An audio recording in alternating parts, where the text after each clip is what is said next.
I don't think that they were expecting people from and when I say they, I mean like the alphabet mafia, the people pushing this agenda, who many times aren't even in the community, like corporate America, like the medical industrial complex, all the people using our community to harm children and push this trans agenda. But no, they didn't expect people from inside the community to speak out against it. And prior to that, the only line of attack they had was calling people homophobes and Mm, transphobes and bigots. right. But you can't really do that with gays against groomers, even though they do try. But the first sentence says we're a far right anti LGBT organization. It's like we're all gay. We had trans people in our organization for many years. I think we still have a few, honestly.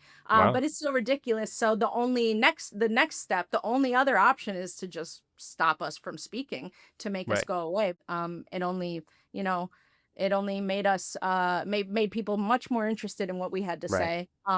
And now you see, the tides are seem to be finally turning. There's still a lot of ways to go, but things seem to be finally trending in the right direction, which is in our direction. Well, sadly, all the advances and true progress that we made, I feel like, is being wiped out, and it's at the Hmm. hands of the radical, sect of our community that is trying to harm children and erase women's boundaries and spaces and just shove pride down everyone's throats.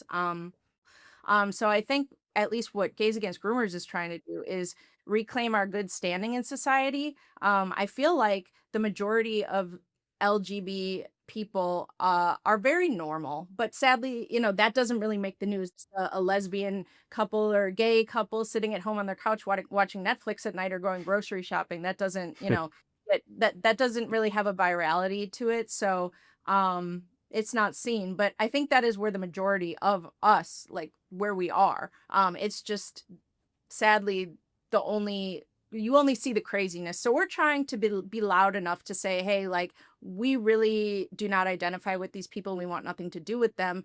I always said, since I started Gays Against Groomers from the day I started it, that our mission was twofold. It was first and foremost to protect children, to end this evil Hmm. agenda, and to also, help ourselves because the backlash is here.